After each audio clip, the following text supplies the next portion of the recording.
Bismillahirrahmanirrahim. Assalamualaikum warahmatullahi wabarakatuh.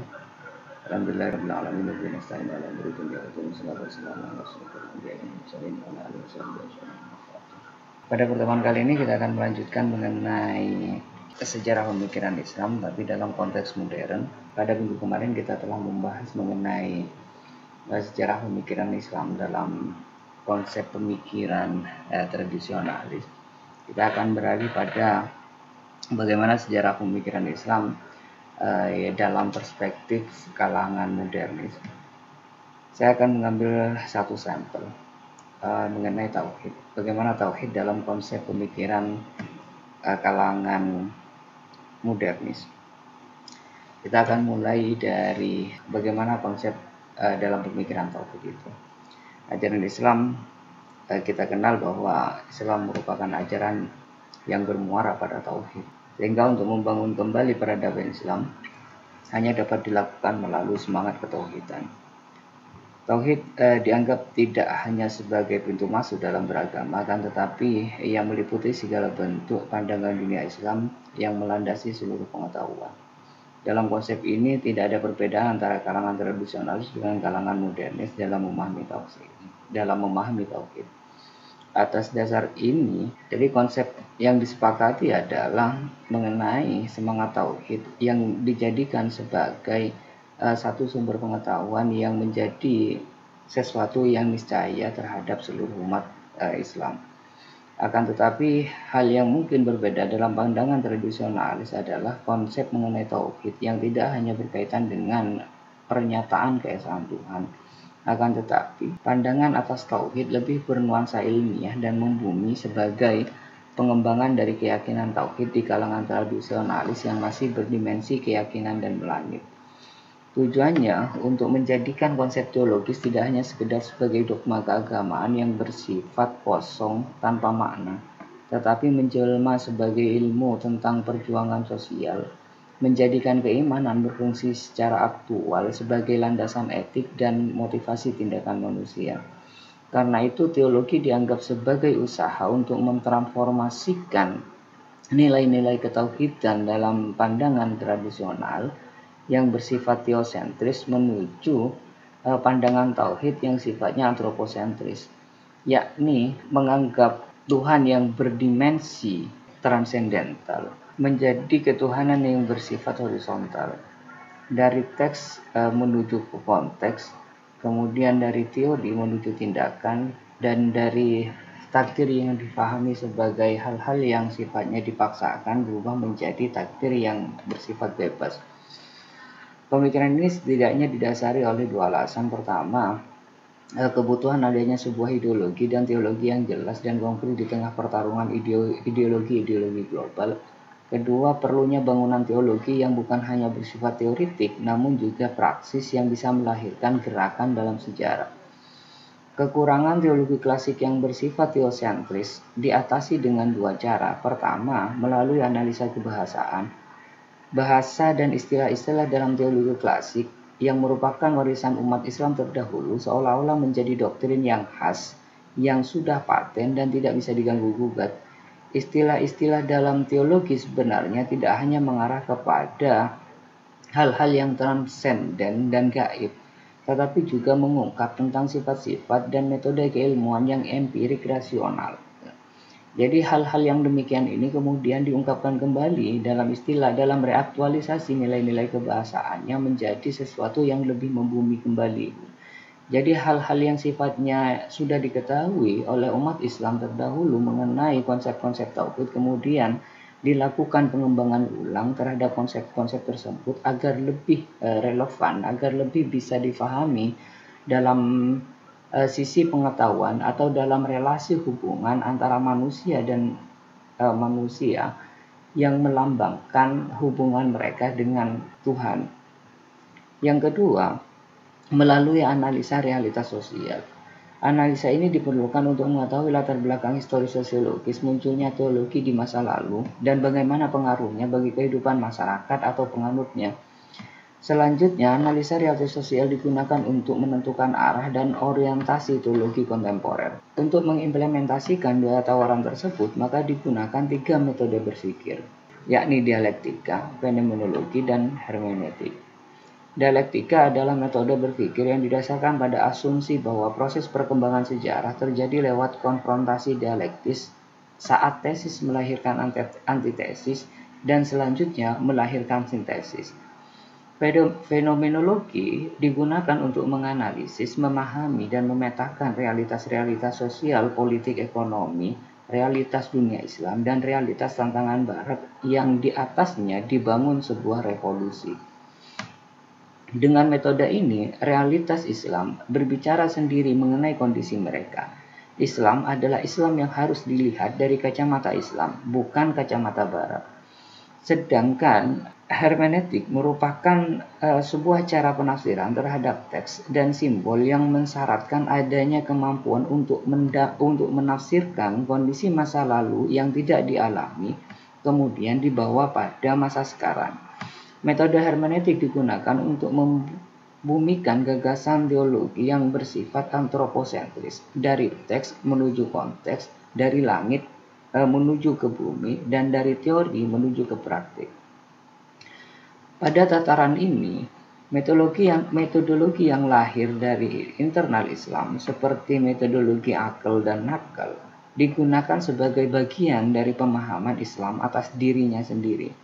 Demikian juga konsep kebebasan rasionalisme yang digagas oleh kalangan Mu'tazilah digunakan sebagai bagian dari upaya untuk membumikan konsep-konsep tauhid.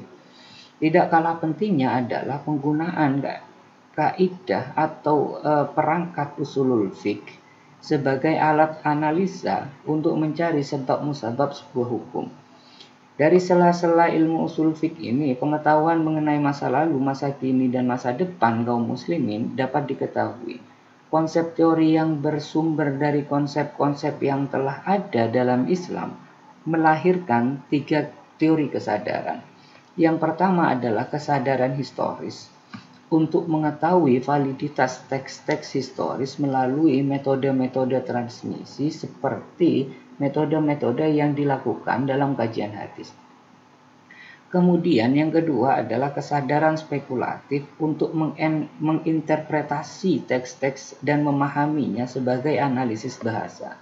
Kemudian ketiga adalah kesadaran praksis untuk signifikansi nilai-nilai dalam kehidupan praksis. Konsekuensinya adalah wahyu ditransformasikan ke dalam sistem ideal dunia dari celah-celah usaha dan tindakan manusia. Tauhid akan disempurnakan sebagai kesadaran praksis pada akhir tindakan, bukan pada permulaan sebagaimana konsep-konsep tauhid di kalangan ulama-ulama tradisional. Tuhan akan lebih dekat pada proses menjadi daripada realitas statis. Kemudian untuk mencapai konsep-konsep itu, maka dilakukan reaktualisasi atas makna-makna tauhid. Dalam tauhid secara logis dapat ditarik pengertian bahwa penciptaan Tuhan adalah esa. Ia menolak segala bentuk diskriminasi berdasarkan ras, warna kulit, kelas, garis keturunan, kekayaan, ataupun kekuasaan.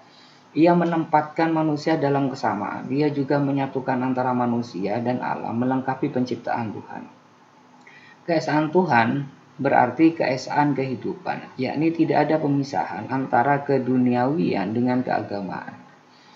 Setiap upaya interpretasi harus bersifat aplikatif dan harus mampu menjawab problem kemanusiaan.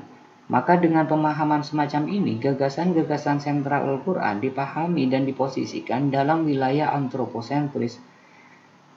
Term-term sakral yang umumnya berkaitan dengan ketuhanan, yang sebelumnya dimaknai dengan sesuatu yang bertujuan menunjukkan dan menjaga kesucian, kebesaran, serta kekuasaan Tuhan, ditarik dan dibumikan menjadi sebuah term yang berkaitan dengan hal-hal yang sifatnya duniawi.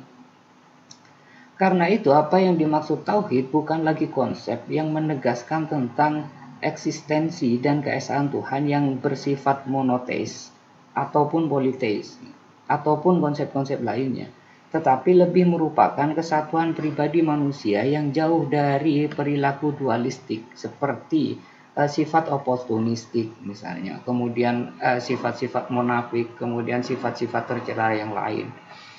Semua deskripsi tentang Tuhan dan sifat-sifatnya sebagaimana yang ada di dalam Al-Quran dan Sunnah sebenarnya lebih mengarah kepada pembentukan manusia yang baik, pembentukan manusia yang ideal. Oleh sebab itu, dalam memaknai kalimat tauhid, yakni kalimat la ilaha illallah, haruslah mencakup dua pemaknaan. Yang pertama adalah pemaknaan negasi yang terdapat dalam kata la ilaha. Kedua, pemaknaan afirmatif yang terdapat dalam kalimat illallah. Sehingga kalimat tauhid mengandung dua tindakan. Yang pertama adalah tindakan negasi, yaitu menegasikan segala bentuk ketuhanan. Dan yang kedua adalah tindakan positif, yakni menempatkan perasaan dan kesadaran sebagai contoh ideal dan paripurna. Perasaan manusia melalui tindakan negatif akan terbebas dari segala bentuk hegemoni, penindasan, dan penghambaan kepada makhluk. Hal ini yang menjadi unsur pokok dalam wilayah tauhid. Sedangkan tindakan positif manusia akan menjadi contoh ideal dan memproklamirkan kesetiaannya terhadap prinsip sempurna yang menempatkan seluruh kelompok manusia pada derajat yang sama. Tindakan ini membebaskan manusia untuk berkreasi, mengembangkan diri. Tindakan yang pertama membebaskan manusia dari subordinasi segala bentuk kezaliman ataupun penguasaan. Sedangkan tindakan kedua menjadikan manusia sebagai pelaku tatanan nilai baru dan mengikat manusia pada prinsip universal. Dengan kata lain, tauhid berarti kesatuan manusia tanpa diskriminasi ras ataupun tanpa perbedaan yang melekat dalam setiap individu. Jadi reaktualisasi atas makna tauhid akan menjadikan manusia menjadi satu bentuk kesatuan yang utuh tanpa adanya diskriminasi antar mereka. Apa yang dimaksud tauhid bukanlah merupakan sifat zat dari Tuhan, deskripsi ataupun sekedar konsepsi kosong yang hanya ada dalam angan belaka. Tetapi sebaliknya justru lebih mengarah pada tindakan konkret, baik dari sisi penafian maupun penetapan. Sebab apa yang dikehendaki dari konsep tauhid tidak akan bisa dimengerti dan tidak akan bisa difahami kecuali ditampakkan. Jika konsep tauhid tidak akan mempunyai makna tanpa direalisasikan dalam kehidupan konkret, maka perealisasian penafian adalah menghilangkan Tuhan-Tuhan modern yang menggerogoti umat Islam dan menimbulkan kerugian di kalangan umat Islam sendiri. Tuhan-Tuhan modern yang dimaksudkan adalah pengagungan mereka terhadap ideologi, pengagungan terhadap gagasan, pengagungan terhadap kebudayaan tertentu, dan pengagungan terhadap satu bentuk pengetahuan yang menjadikan manusia menjadi satu komunitas yang terkotak. Sedangkan realisasi dari penetapan dalam kalimat illallah adalah dengan menetapkan suatu konsep ideologi tertentu yang bisa menyatukan dan membebaskan manusia dari belenggu-belenggu Tuhan modern tersebut. Sehingga bisa diambil sebuah kesimpulan bahwa dalam konteks kemanusiaan yang lebih konkret, tauhid adalah upaya pada kesatuan sosial masyarakat tanpa kelas, tanpa perbedaan ras, tanpa pembedaan warna kulit. Distingsi kelas bertentangan dengan kesatuan dan persamaan eksistensial manusia. Tauhid berarti kesatuan manusia tanpa diskriminasi ras, tanpa pembedaan ekonomi, tanpa pembedaan masyarakat maju ataupun berkembang, atau bahkan tanpa ada dikotomi antara budaya barat ataupun budaya timur. Konsep-konsep terdahulu yang memandang bahwa tema tauhid adalah tema pokok ilmu merupakan pandangan yang masih sentralistik. Padahal sesungguhnya zat Tuhan tidak mungkin dijadikan tema pokok keilmuan. Zat Tuhan tidak pernah menjadi objek kajian ilmu. Rumusan bahwa tema pokok ilmu adalah zat Tuhan di dalamnya mengandung unsur kontradiktif. Sebab Allah sebagai zat yang maha mutlak kemudian dijadikan sebagai sumber dari objek yang sifatnya kategoristik, yang mengandung karakteristik tertentu, kemudian mengandung metodologi tertentu yang sifatnya relatif, menjadi tidak mungkin disandarkan kepada sesuatu yang sifatnya mutlak. Jadi Tuhan bukanlah sebuah tema pokok ilmu pengetahuan, bukan objek pembahasan, bukan sesuatu yang perlu dipahami, dibenarkan atau diungkapkan, melainkan sesuatu yang menggerakkan perbuatan dan membangkitkan aktivitas, membangkitkan tujuan sebagai sebuah orientasi dan puncak dari segala pengejawantahan. Tuhan adalah kekuasaan aktual pada diri manusia yang menyebabkan ia hidup, berperilaku, bertindak, mengindra, merasa, berimajinasi, dan juga menerima berbagai stimulus. Tuhan adalah sebuah daya yang mungkin dapat diwujudkan melalui kesungguhan upaya manusia. Tuhan bukan sebuah pemaparan, melainkan ia adalah tindakan. Untuk mewujudkan reaktualisasi dari makna tauhid itu, maka diperlukan sebuah konsepsi ulang atau rekonseptualisasi terhadap kesadaran tauhid. Penyebutan Tuhan tentang zatnya sendiri sama persis dengan konsep berpikir yang ada dalam diri manusia, yang berarti menunjukkan tentang keberadaannya. Itulah sebabnya deskripsi pertama dalam awsaf atau sifat-sifat yang menunjukkan pada sifat Allah adalah wujud, yakni keberadaan. Deskripsi tentang sifat-sifatnya berarti ajaran tentang kesadaran akan lingkungan dan dunia. Sebagai kesadaran yang lebih menggunakan desain, sebuah kesadaran yang lebih mengungkapkan pada realitas faktual. Sebuah kesadaran akan berbagai persepsi dan ekspresi teori-teori.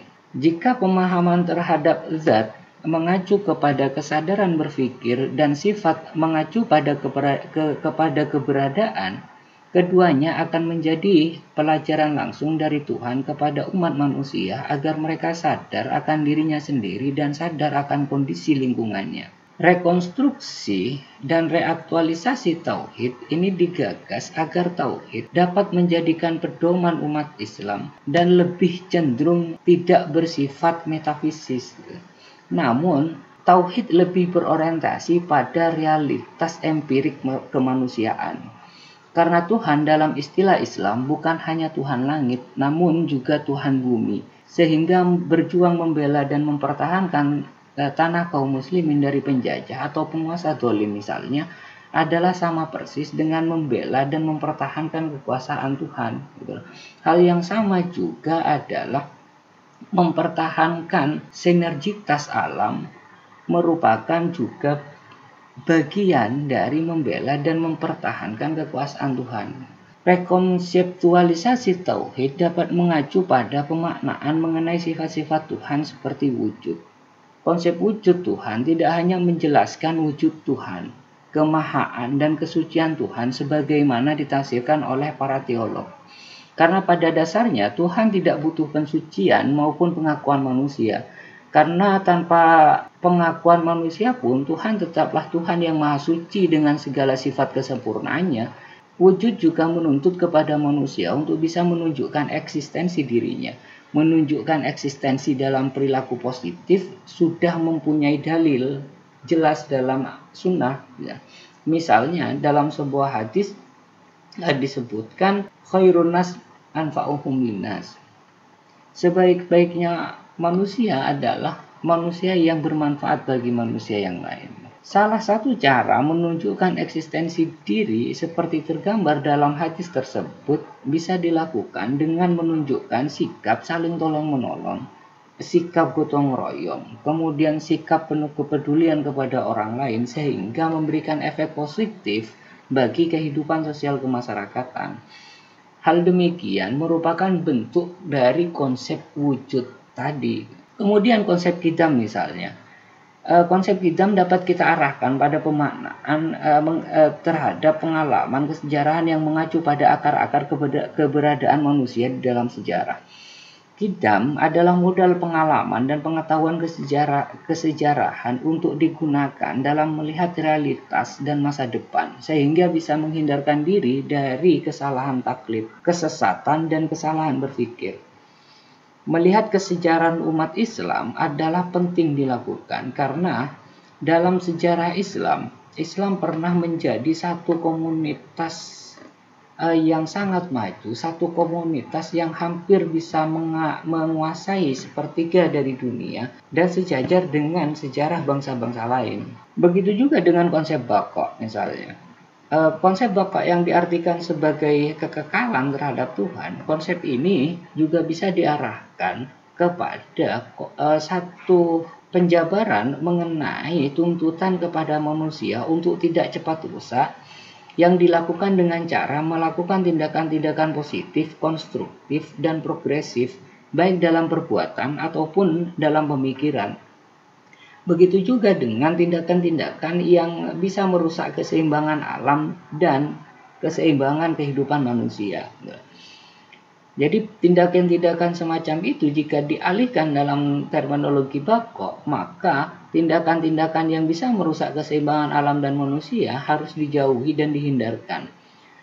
Hal ini dapat menjadikan tindakan tersebut untuk mengarah pada penjagaan kelestarian alam yang merupakan salah satu tugas manusia sebagai khalifah yang diperintahkan oleh Allah. Maka dari itu, tidak dibenarkan manusia melakukan perbuatan yang bisa merusak, mengeksploitasi, dan merusak terhadap tatanan alam. Begitupun dengan hubungannya kepada manusia yang lain. Manusia dituntut untuk meninggalkan karya-karya yang monumental yang bisa membuat namanya tetap abadi. Rekonseptualisasi tentang makna baqo. Kemudian, konsep mukhalafatul lil hawadits dan qiyamuhu binafsi. Keduanya merupakan tuntunan kepada manusia agar menunjukkan eksistensi dirinya secara mandiri tanpa bergantung kepada orang lain, dan tuntunan meninggalkan taklid buta pada pemikiran dan budaya orang lain. Konsep ini diajukan salah satunya adalah untuk membendung ekspansi barat dalam setiap lini kehidupan umat Islam dan juga untuk memunculkan kemandirian di kalangan umat Islam. Jadi umat Islam dengan melakukan rekonseptualisasi atas makna mukhalafatul lil hawadits dan qiyamuhu binafsi dapat membentuk satu identitas Islam yang secara mandiri dan menjadikan Islam bangkit. Kemudian konsep wahdaniyah. Konsep ini dapat direaktualisasikan, dapat direkonseptualisasikan dengan mengarahkan pada kondisi sosial manusia.